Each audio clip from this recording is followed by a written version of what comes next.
Oh, my man, Royce.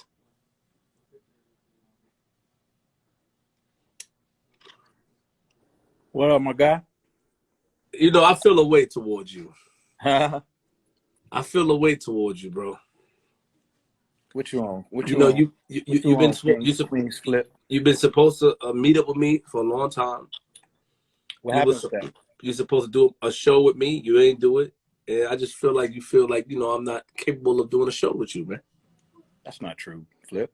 Why You've would you been say that? you've been a great supporter of mine for a long time, and I love for you, great knowledge, and because I feel you think you mistake my trolling and my behavior for real life. Nah, bro. I think what you're doing is great. Don't give me that I love bullshit it. answer, Royce. Huh?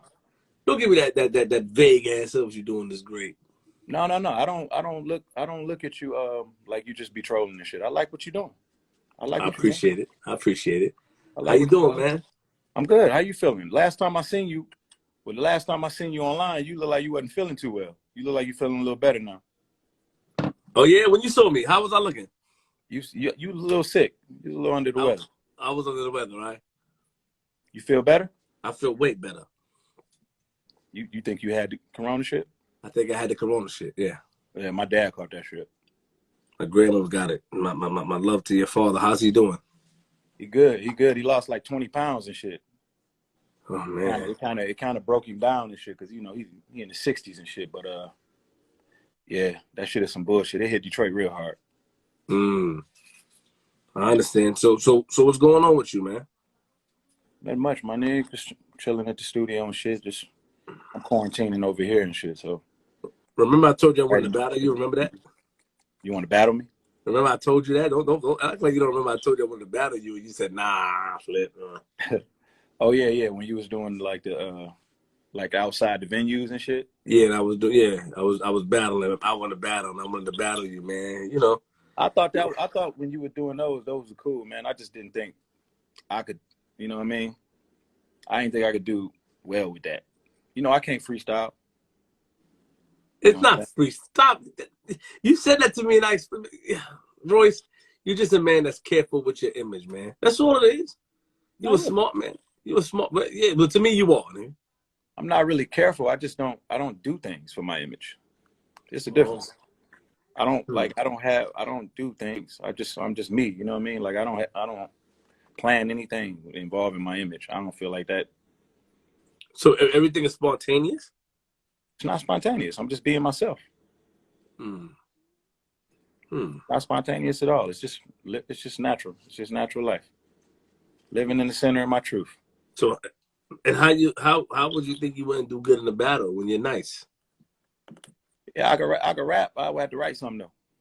Yeah, that was the point of it. I didn't say freestyle against me. I gotta write something too. I said, yo, it's a minute. Let's do it, Royce, man. It's gonna be dope.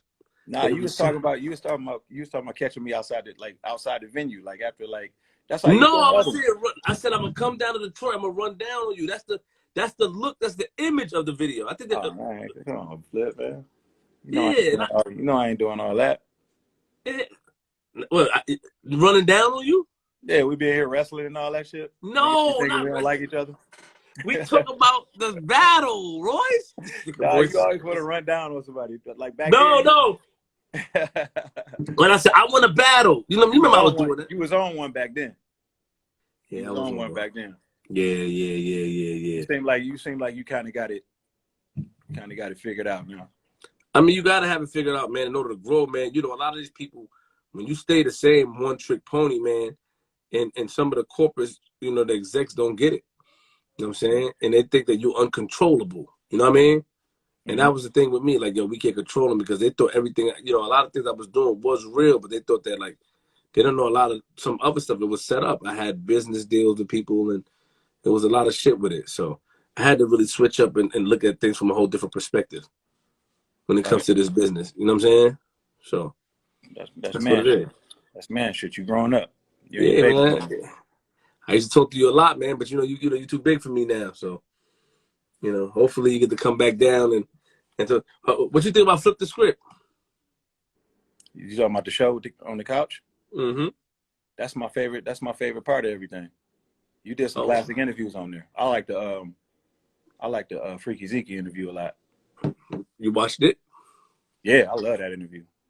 What you liked about it? I like the shit you be doing. I'll be seeing on YouTube and shit, the shit you be doing with Mano and shit. I like that too. I like the way y'all interact. Yeah. I think y'all got something with that. Yeah, we working on something with that too. But you like Flip the Script interviews. I love Flip the Script interviews. I gotta interview you one day. Let's do it. I gotta interview you one day. What's next for Royce, man? What we doing? What can I look forward to? I know you got an album. Well, I mean, I just released the album. But I know that. I ain't know all this shit was gonna happen. You know what I mean? So I'm just kind of like. And you were traveling. You were on a promo run. Yeah, I had to cancel a whole tour. You had to cancel the tour, yeah, because of the joint. I had to cancel a whole tour. So I'm just kind of like making adjustments right now. I just been making beats and just, writing, recording, just trying to figure it out. Are you affected by this? Am I affected by it? The corona, are you affected? Absolutely, man. If my city is affected, I'm affected. You know what I mean? Like it's a lot of people dying. I know probably 5 people who passed. Yeah. My cousin caught it. My dad caught it. They fine, thank God. But I know 5 people who passed. My son's friend's father passed. My son's friend's father passed. So it's just like, it's one of them unexplainable things, man. They don't got the answers and shit like that. You know what I mean? But what do you think about it? You think it's a conspiracy thing? You think it's the government thing? Do you think that? Do you think it's something do you think that it's something to attack the people? To clean up or because they say that there's so much people, a lot of people on Earth, so it's like purge the people, if you understand what I'm saying. Yeah, I understand exactly what you're saying. Yeah, I've heard they call them futurists. It's like these guys, they're like tech guys and shit, you know what I mean? They're real tech savvy. So based off of the way that they feel technology is going, they make predictions on where they think the world is going to be in, say, 10, 20 years. They call futurists. And Bill Gates is one of them kind of people. So you listen to him speak, he always talk about depopulation.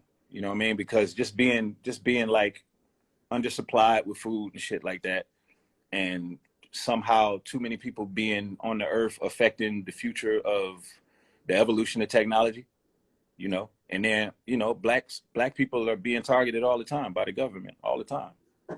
Black people, they can't allow us to reproduce too much faster than them, because for us to just continue to do that, they'll be extinct in like two generations or less. So they they're trying to avoid genetic annihilation. So what is this thing is not avoidable though. We can't avoid this. Avoid it? Yeah, I mean, this is inevitable, like it's gonna happen. What can we do to get out of a situation like this then, in your opinion? Well, I mean, you got to take all the precautions, wear the mask and do all of that shit, and just do your best, you know what I mean? And keep in mind that it's a possibility you probably will catch it, and then just, make sure that your immune system is strong.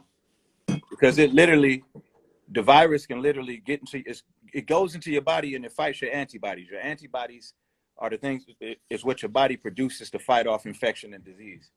So it actually goes into your body and fights your antibodies. So if they're weak, no good. But if they're strong, you may not feel symptoms, but you'll still be contagious. So it'll use your body. But even this, not only the corona, but the stuff coming up in the future. Like what? What do you think? If these people are powerful enough to do things like this to us, what do you think that we can do to avoid it? Well, you can't vote for a right person. Like what? We stuck. We had to take over the world. Like what do you think that we can do, in your opinion? It's like we had to go through all this just to realize we stuck. You know what I mean? Like it's really, I think it's this simple. We need to, I think we've all come to the point where we're able to identify what the problem is. Mm-hmm. There's a whole lot of identifying. We just got to take steps now. You know what I mean? So we have to build our own ecosystem. We need our own, we need black privilege. We need black privilege to fall back on. So we need to spread information, and we need to come together and stop thinking separately and start thinking as a collective, because every other group in America and in the world, they all have like an understanding where they come together if they need to. Jewish people Chinese people, even the police, black and white, they have an understanding. You know what I mean? Like they have like a code that they stick to. We need a code. We need our own everything. We need our own schools. We need to put systems in place that are going to offset the systems that are in place that are to our detriment. Until we do that, it's not going to matter, because they're not going to allow us, they're not going to include us in certain levels of ownership, you know, like with the programming and just the highest levels of ownership. We're not getting economic inclusion. Every time somebody tries to scratch the surface, they either get put in jail, like Bill Cosby.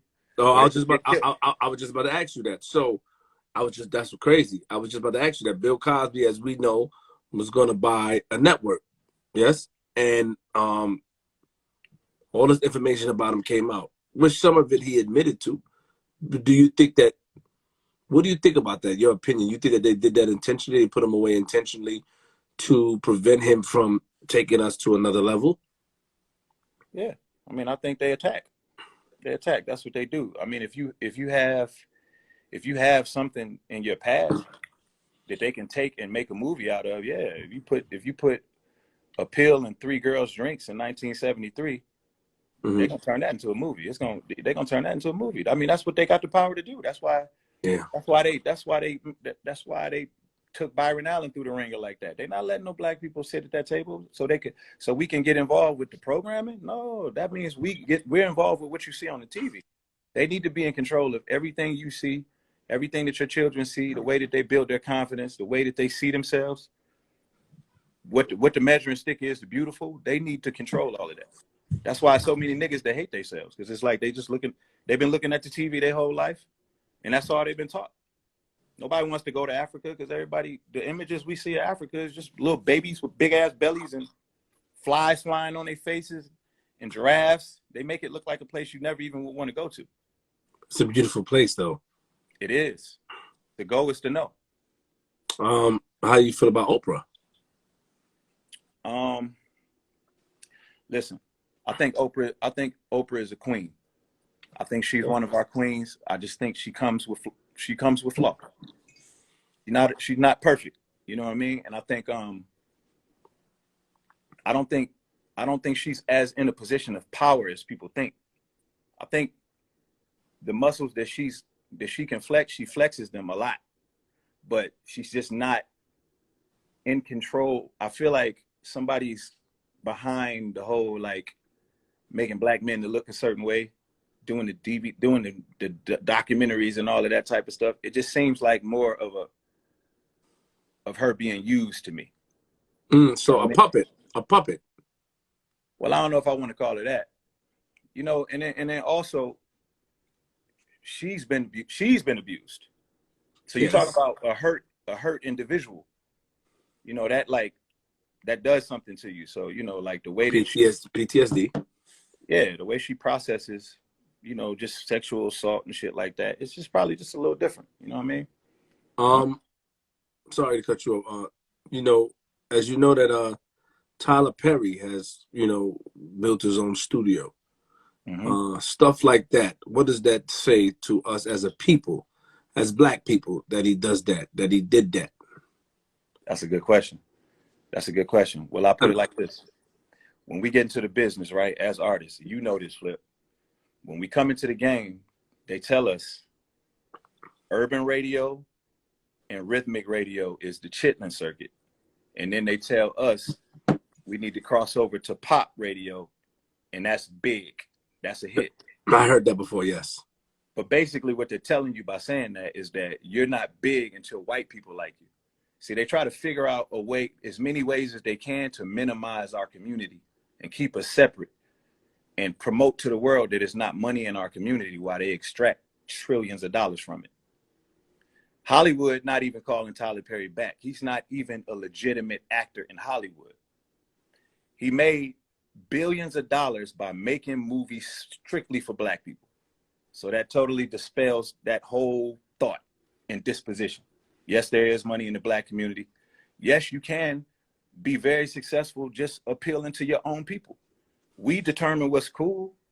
all other people do and all the rest of the world do is they look at what we do and then they figure out a way to get out in front of it and monetize it. We just got to understand our value. Tyler Perry just was forced to understand his value. Jay-Z was forced to understand his value. He couldn't get a record deal. So that turned him into an executive. I bet they wish they would have gave him that record deal, because now they can't stop him. You know what I'm saying? And it's the same with Tyler Perry. You know what I mean? Mm-hmm. Like, if they don't answer the phone and you build your own, that studio that he has, that's what I'm talking about. He has his own ecosystem. We need to have our own everything. We need to have our own social media platforms. We need to have our own everything. And when I say we, when it comes to that, I mean our culture and whoever is involved. You know what I'm saying? But with specifically to focus on us. You so what could be the steps? And I asked you this a little earlier, but we have to recognize. But why don't we recognize? Are we too comfortable? Are we too comfortable how America is, or are we comfortable with the way things are going for us in life? Is it a comfortability thing? Are people afraid? Our people afraid of changing or getting out there and trying something new and trying to do something different to change? Because, you know, sometimes we become so comfortable and immune to something, to get up and do something different. It's change. Yeah, and that's on purpose. That's on purpose. Those kind of people are being created in the Black community. You know, like our living conditions, we were marginalized into those conditions. You know what I mean? So a lot of what's happening is just a product of that. Like, if you're not in a position, if you've never been in a different position, if you never traveled, you have nothing else to weigh it against, then it's kind of easy to just accept whatever this is as your reality. You just figure you got dealt a bad hand. That's no different from, you know, like slaves, like mothers submitting their babies to the slave master, and then the baby just grows into that way of life and just accepts slavery as his or her reality. And those are the people that they can't get to run off the plantation, because they can't, like, imagine what would we need a better life? What could be better than this? This is the good enough life for us. You know what I mean? Like, they actually used to argue with each other over whose master had the better house. You know what I'm saying? Like, they used to fight with each other about that kind of shit. You know what I'm saying? So, like, I have we PTSD from that, man. That shit is in our, it's in every fiber of our being. It's what we made up of. You know what I mean? So I have another question for you that was on my mind, and I was gonna ask you this, but I'm happy I can ask you it now.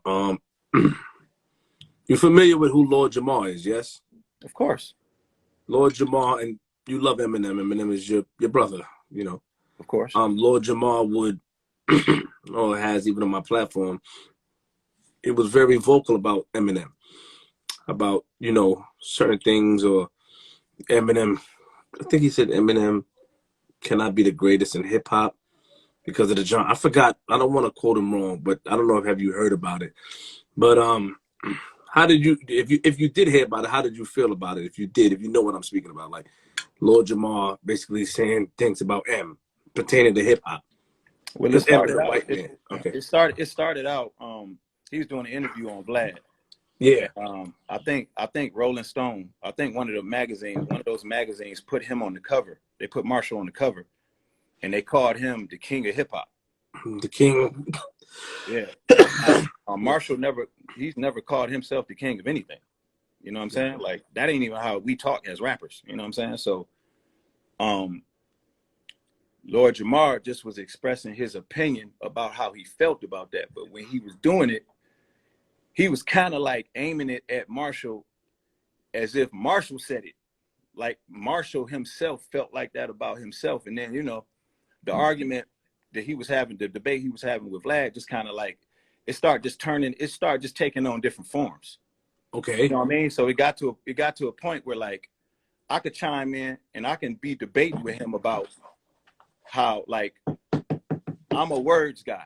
I like the way he connect words. You don't like the way he connect words. You're not into that. You know what I'm saying? So I can come in and say, yo, it's just a matter of preference. And then somehow that'll turn into me defending the fact that he said he's a guest in the house of hip hop. he feels like he's a guest in the house of hip hop. He knows that. You know what I'm saying? Like, yeah, I saw that. I saw him say that. Yeah. My thing is like, bro, don't like you don't group him with them that do that. You know what I mean? Because like he's the one that came in respectful, a student of the sport, a historian, a contributor. And you know, like it's like, yo, it's if you're gonna talk about somebody like that, like a white rapper like that, it's plenty of guys just like running around and doing grimy shit. You know what I'm saying? Grimy shit behind closed doors shit. Well, I mean, what would be considered grimy though? Hold on, slow down. What would be considered grimy? When you say grimy, what are you referring to? You know, just like finding each other, hanging out with each other. You know what I'm saying? Like saying nigga, calling niggas behind closed doors. Really? This been going on. It's just in music, period. On the executive level too. You know, like coming in all about the culture, using the culture as like a stepping stone, and then continuing to move on to like rock and roll and all of this type of shit. You know what I'm saying? Like Marshall's done none of these things, bro. Like we from the open mic. You know what I'm saying? Like everybody be like, oh, you're not really from Detroit. Yes, he is. He's not from the trailer park. He lived in the trailer park. He's from 8 Mile in Dresden. You know what I'm saying? Like, so it's like, it's hard to defend him as his friend and him being so famous without somebody being able to be presumptuous and say, oh, well, he just defended him because he needs whatever niggas think I need. I don't know what the niggas think I need. You know what I'm saying? But I mean, but can even though he considered himself a guest, or Lord Jamar says he's a guest, can he still, as being a guest, can he still be considered the greatest in hip hop, one of the greats in hip hop? As a guest, because now if you're a guest in somebody's home, you can't be the greatest in their home. I think that's subjective. That's subjective to the person's, whoever, each individual's opinion. Okay. You know what I'm saying?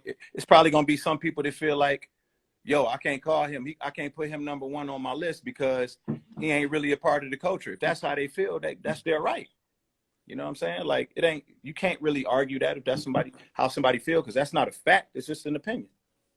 It's nothing that can make it a fact, and there's nothing that can make it fact, and there's nothing that can just, it's gonna just be an opinion. You know what I'm saying? Like, it's not really nothing to back it with. It's just how you feel versus how you feel. It's like asking who had the best verse on Renegade, Jay-Z or M. You know, whatever you prefer. You know, who can really say? Hold on, Royce. Ooh. Slow down with the political correct answers. We know who had you think that's politically correct? You know, we know who they said had the best verse on Renegade. Stop it, man. Stop. Don't let me get at you, man. I love you, man. I'm trying to be peaceful, but now you're talking a little cool. You feel like it's a general consensus on that? Yes. No. Everybody said Eminem had the better verse. No, that's up in the air, bro. Really? That's up in the air, boss. Yeah. Wait, hold on. You sure? I mean, I think from what I'm seeing, everybody said Eminem had the better verse. Oh, now people say, oh man, stop. You see what you caused? You very slick. But I'm not trying to be slick. I'm not trying to be slick. I'm just answering the question. Everyone since I was a kid, since Renegade came out from the radio, from everyone said Eminem verse was better. Everyone, I never heard anybody say Jay-Z verse was better. Really? Okay. This is my first time hearing, like, and I'm seeing it. I'm seeing a couple now, but I always heard, M left that flip. Always heard that. You was hanging around the battle rap scene around it back then, right? Yes. Yeah, you was hanging around them, but rappers. Rappers like the way Marshall raps because he attacks the beat. Jay-Z laid back in the pocket. A lot of so okay, let me ask you a question. Who do you think did better on that record? On which record? On Renegade? Yeah. Take your time. I mean, I think they achieved that. They achieved something. You know what I'm saying? Like they attacked it two different ways and somehow made that shit. They turned it into a marriage and made a classic song out of it. So it's just tough for me to say which one is better. That's like picking who's better between Biggie and Pop. You know, like so because Jay-Z talked about, you know, the struggles, and Eminem said he's in a position to talk to these kids, and like he was. You can't compare the verses. You can't compare them. You think it's too? I mean, I guess you could. You know, like I just like there's nuances about each verse that I love. You know Gotcha. what I'm saying? Okay. Like Respect. more than the other. And that's what happens when you got two people attacking it completely different. Got it. Styles make fights. It'll be a lot easier for me to judge Jay-Z verse like Nas, you know what I mean? M, you know, like I could judge M versus Crooked, you know what I'm saying? Because they both gonna be using double and triple syllables, double and triple syllables. They're gonna be syllable connecting, they're gonna be punching, you know what I'm saying? Like they're gonna be attacking, probably gonna be a little bit aggressive. Hov is just smooth with it. He just cool with it. He just laid back with it. He got a whole different approach. Do you think Eminem is one of the greatest in hip hop? Absolutely. Okay, so you think that, in your opinion, you think Eminem is one of the greatest in hip hop? Mm-hmm. Now, what makes him the greatest though? His message? Because his message to a lot of people, if you go back, would be a little, oh, he's talking, you know, he's a little crazy. That's understandable. Right? Understandable. So is it, what, in your opinion as a rapper, and you know, even speaking it, you're very conscious. I want to see how can you break this down on what makes him the greatest? Wordplay skill, how he could put things together, entendres, like, you know. Yeah. It's the way he could put the raps together. See, like he started off when I first heard him back in the open mics, he was connecting a whole bunch of syllables. And then he just kept getting better. It turned into him connecting the syllables and making every line make sense. Then it turned into connecting the syllables with all punchlines. Then it turned into connecting the syllables in a story. You know what I mean? Like I sit back with this pack, the zigzags and this back. You know what I'm saying? Like it's like he just like Stan and all of that. He's a really, really visual. He's a really, really visual thinker, and he did a really good job of bringing that across throughout his career, throughout the landscape. You know what I'm saying? So I feel like he came in the game and he added an element to it that was really dope, because he opened the door for some corniness, but he came in and was more culture than anything you had seen that looks like him. And then he was stamped by Dr. Dre, and he stepped up to the plate, and then he was a part of a movement, you know, the chronic rollout, and he was a part of a big shift in the culture. You know what I'm saying? Like he wrote The Watcher, he produced Lose Yourself, he produced The Way I Am. It's like he's a very, very self-contained scientific guy. So just as a creator, I just respect it. I don't really judge him based off of the numbers. Got it. Like that. I just judge him based off of, I think it's intriguing, like to come out like My Name Is, like when he did that, to like figure out what was gonna be the first song on the next album. How do you come back and come with that funny record again, but still make it kind of lyrical? You know what I'm saying? Like it turned into a task, and it's like he came up with it like 3-4 times, 3-4 albums in a row. You know what I'm saying? Yes. That's tough to do, man. That's tough to do. You think the majority of his fans are black? Today, probably not. And good. I'm going to ask you that, because let me go back a little bit. Bob Marley, rest his soul, you know, he got shot in Jamaica and he left. And I'm not comparing, something just came to my mind. And his thing was, he wanted to, Bob Marley was resonating more with the white audience than the black audience. And it bothered him. Now, do you think that if that was M, like if M has a majority, because, you know, M seemed like a guy that resonates to all people in a way. Mm-hmm. But do you think that if it seems like it only resonates to white people and not black, do you think that may bother him? Like if the black people not really, like, you know, or you think that he's just, it is what it is with him. He got his bag already. He doesn't look at it like that. Like, okay. He looks at it like he wants to make a connection with the culture. Got it. That's always the angle. So it's like when you start making those really big pop songs, and then you start to mature a little bit, you know what I mean? Like he came back after he sobered up and he did recovery, you know what I mean? Like it was a more serious him.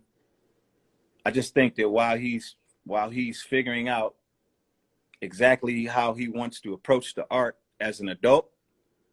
You know, as somebody who put his daughter through college, you know what I mean? Like, Yeah, he did. extremely successful, pretty much won all of the awards. He pretty much told you his whole story. There's nothing really that you don't know about him. So I think it's just difficult to figure that out, like how you're going to come across with that. So when he does that, it doesn't always connect with us, because this generation right here wasn't really around like that when he first came out. You know what I'm saying? So they weren't able to make that connection with him back then.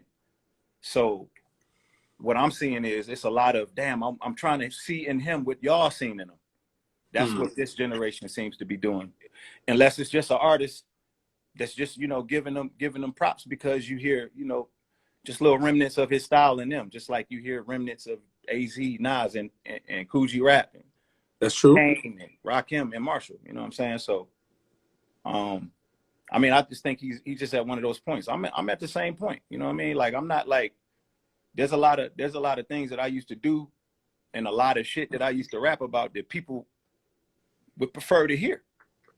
You know what I mean? But it's just like, that's not what being a human being is, unless you are an employee of the people. You know what I'm saying? Like, unless you're just gonna give it to them whatever kind of way that they want it. Me personally, I use this shit as a coping mechanism. It's a means of expression. You know what I mean? So like, whatever I am, you know, like this is just who I am. So that's what you're gonna get on the album. You know? So it's just like, I'm not going in there thinking to myself like, oh man, I'm under the pressure. I gotta impress everybody, or I gotta be marketable to everybody. I don't think there's a such thing. I don't think there's a such thing as something that's marketable to all. I mean, I think it's a way to trick people into thinking that it is, but it's not. You know what I mean? So I think you know, yeah. Yeah, so when you're on that platform, when you're on the when that kind of a platform so many years in a row, and you in the boardroom figuring out, you know, like how to top that, it's very easy to like forget how to like dig down and ask yourself the questions that you need to ask as an artist. What do you want to say? Like, how do you want to come across? Because you've done it so many different ways, and you've been such a vessel to express so many different things. You know what I'm saying? I'm listening. Sometimes it's just hard to dig down and find the answers to those questions. So sometimes it just comes with you got to go in there and just keep recording. Shit, in Marshall's case, he just keep putting out albums because he gives a fuck. You know what I'm saying? I respect him for that too, because he could have took his ball and went home a long time ago. He could have. He don't got to care. He don't got to care. That's facts. Let me ask you and last question, because I really want to say this for my interview, and you probably answered this before. So, and you know, I'm very controversial in my mind, so I just have to give you the warning because I have respect for you before I get into it. But in your opinion, what happened to Slaughterhouse? In my opinion? Yes. Why you say in my opinion? I know what happened to Slaughterhouse. What are you talking about? Everybody, so it's the same. Everybody, it's the same thing that happened. Everybody's story is the same then. Well, I mean, everybody's story will have elements that you can draw a correlation to. But hey, don't be good with the words with me, Royce. Please. I mean, listen. We know you're smart, bro. Stop correlation. You're talking about four different individuals who built the brand together. Yes, Royce, got it. So we all experienced it together, but we all seen it from our view. So, in your view, can you tell me your view, or your view was the same as everybody else? I like that wording better. I like my view. I like my view. So opinion. Okay, wait. But what's different between opinion and your view? What would be the difference in the word? Or it's just the wording? No, because this is fact. What I'm telling you is fact. It's not an opinion. It's not what I think happened. I'm telling you what happened from my perspective. Pardon me. Okay. Thank you, Royce. Hey, boy, hey, don't say okay like that after a sentence, man. You checking me, okay? Slow down. I'm gonna call Gilly on you. That's what I'm gonna do. Please. From your perspective, what happened? It wasn't one thing. It was a series of events. A series of things that happened that slowed it down at a time where niggas was just moving in different directions. You know what I mean? Like it's hard to just get a brand like that moving with all of those moving parts at the same time on everybody's time. You know what I'm saying? Like after we did the second album, I got sober. That slowed shit down a little bit because I had to stop tour. Joe started doing reality TV. And then when we went back in to do the album, there was some issues in the studio between Joel and somebody in the camp, not in the group. That was one thing. Just Blaze came on as executive producer. He started to go back and forth with the lawyers over splits and shit. The business side of how he was going to be involved, because we bought him on last minute. So there was some disagreements there, but they were working it out. But that was kind of slowing shit down a little bit. And then we went out there for a month. We recorded for a month, and then when we all came back, we were just kind of sitting, and we would have like conference calls, like, "Yo, when do y'all want to kind of like finish the rest of the shit?" So, you know, we'll do a call. One call, Joe might be busy. Another call, I may be busy because I started doing Prime. I started doing Prime just because I had a lot that I wanted to say, and I didn't want to like push them to move faster than they wanted to move. You know, the shit just works out better when everybody is just into it. You know what I'm saying? So, and we had been through a lot.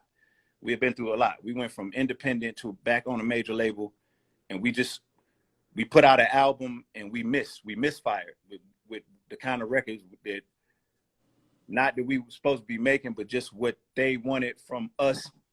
We didn't have an understanding of what kind of records to make on that platform, or I thought we had to make a certain kind of record on that platform.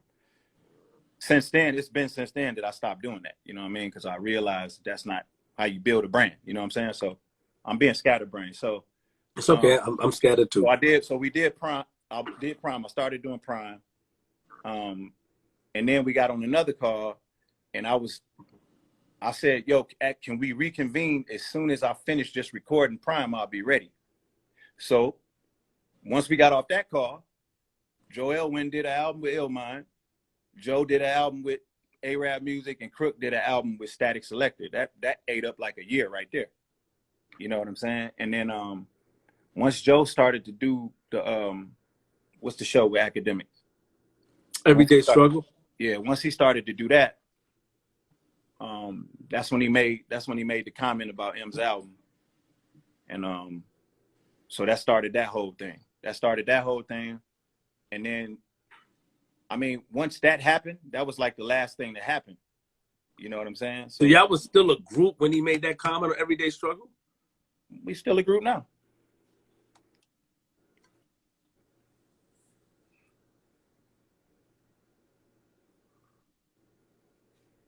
Respect. Yo, Royce, chill. Yo, Royce. Royce, chill. I'm about to get at you, Royce. Chill. You want me to say we broken up? We're not broken up. I talked to Joe yesterday. I talk to Joe all the time. I talk to Crook. I talk to Crook damn near every night. I just sent Joel some beats. We talk all the time. We still a group. We just haven't done any music. Got it. Respect. See, I still a group. I mean, it's not like we talking about doing music right now, but yeah, we didn't break up. I see what you're saying. We fine. Everything's fine. Did that put you in a position because of the comedy? Because, you know, he said that about M, and then M do a jab, or not a jab, but M said what he said. Like, is it just music? Does anybody really feel salty in real life? Or it's just music. People feel salty. People feel salty when they get their name called out on the public forum, and you know, on both sides. You know what I'm saying? But it's not beef. I mean, of course, in the beginning, it put me in a position because Joe is my friend, M is my friend, you know, and I don't like nobody talking about either one of them. You know? So I didn't like the way he did that. So I just expressed to him as my friend how I felt about it, and we talked about it, and we got to a better place. You know what I mean? So after we got to a better place, I was kind of off it after that. You know what I mean? So anything that got said between them publicly is on them. At that Oh, point. okay. Got it. I mean, Got it. You're a smart guy, man. You're a very smart guy. Thank you. Very good with words too, but you're not better than me with words. You got me. Nah, you're good with words. The thing is, but I'm happy to hear that you know, I think that you're talented and I rock with you. And we need more people like you on the front line to, you know, get the message out there to people. And also, huh? I said thank you for those kind words, man. I appreciate it. Yeah, no, for real, man. I follow you, I pay attention. And you know, thing is, the world, man, the world is going to another place. Oh, we already there. We already there. Almost. We there right now. Okay. We there right now. This is the biggest shift we've seen. You know what I'm saying? So like, Wait, I'm sorry, real quick. I'm sorry. Let me ask you one more question, real quick. Is it hard to work with different guys like Joe and everything? And I'll tell you why. I was around Joe when I was a kid. My cousin Webb, the on top thing, and he was just sitting in the studio drinking chocolate milk with his legs folded. That's what I remember. I always remember that. I always remember him doing that.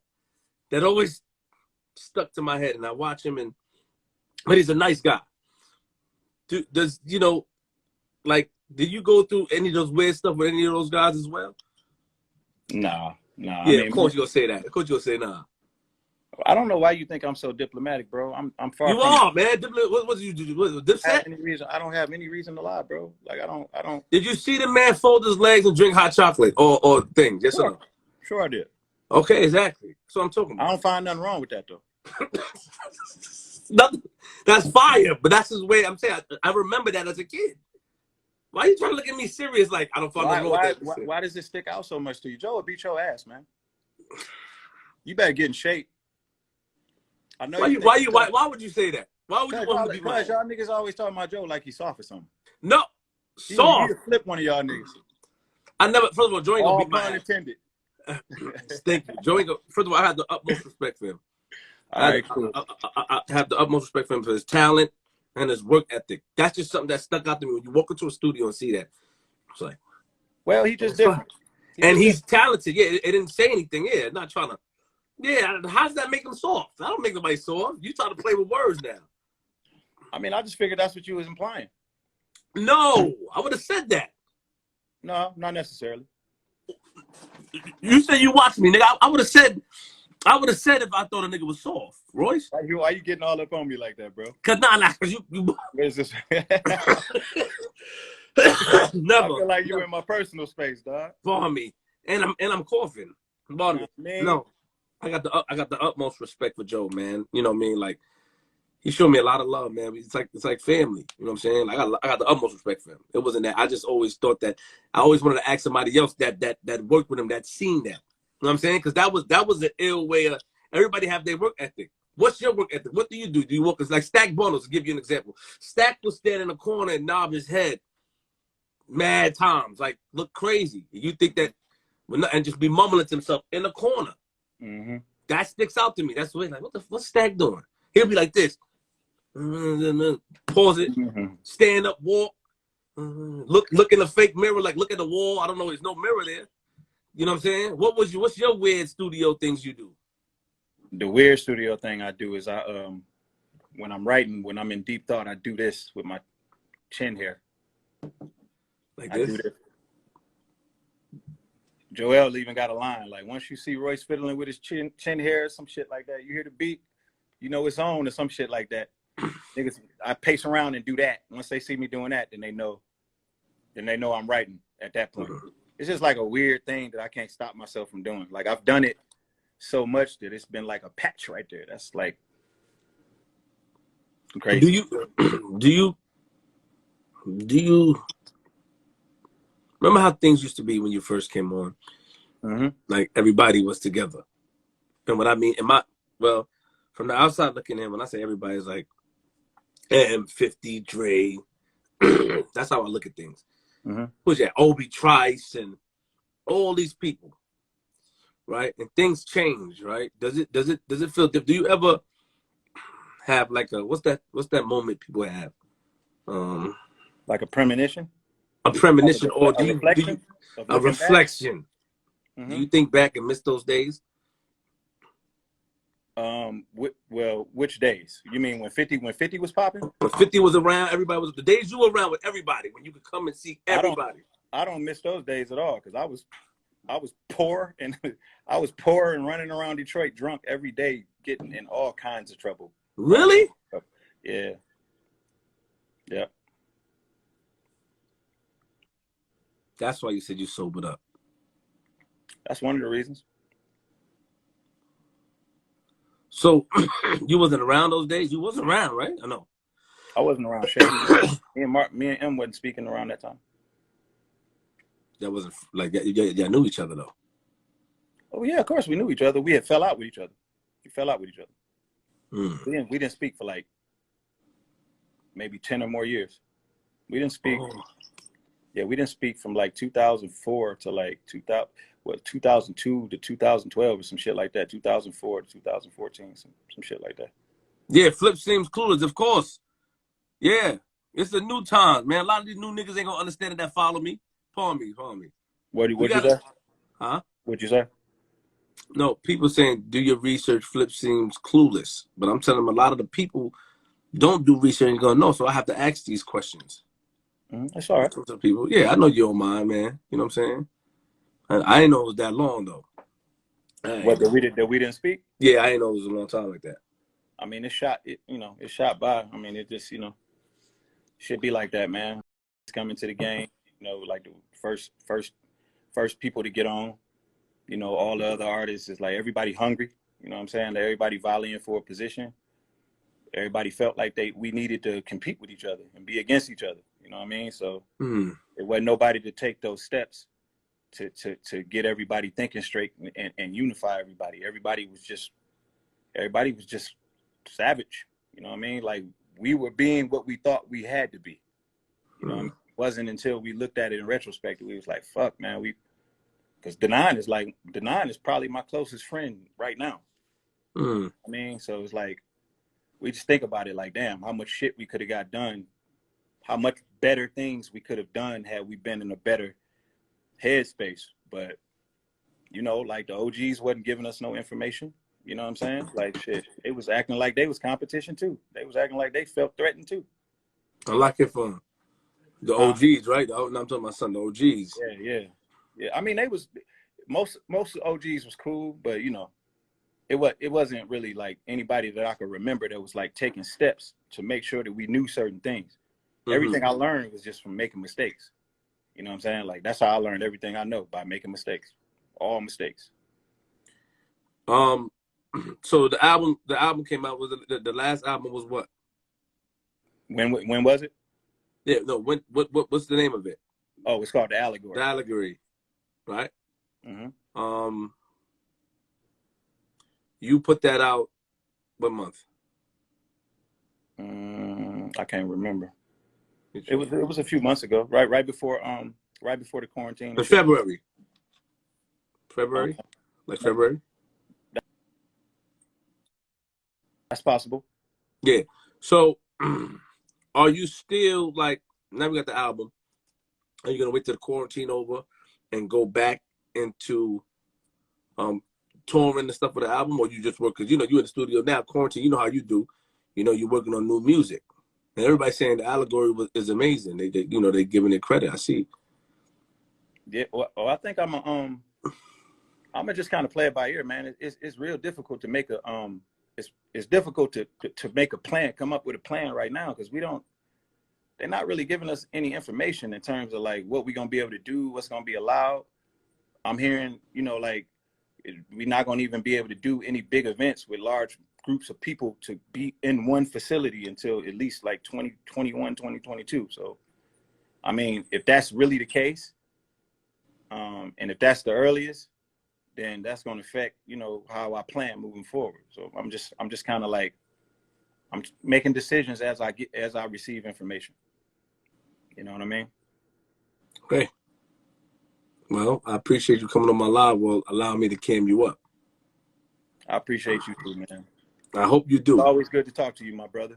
I hope you do, man. We used to talk a lot. I used to call you on the phone, man, but you know how Oh niggas man, get. don't be so facetious, man. I got the same number. I got the same number. Just call me anytime, Flip. I try to call you, man. You know how niggas get when they, fancy shit. It's all in your head, man. You know how long people been doing this to me, man? Telling me what I'm thinking and shit. True. Just call me, Man. man. Just call me, man. It's I all love. appreciate you. Thank you, man. For real, Royce. Love and respect. I'm gonna call you later, okay? And when we get back out there, let's do the couch because I love the show. Thank you very much. I All really right. appreciate it. Love and respect. All right, bet. All right. Bless. Shout out to Royce, man.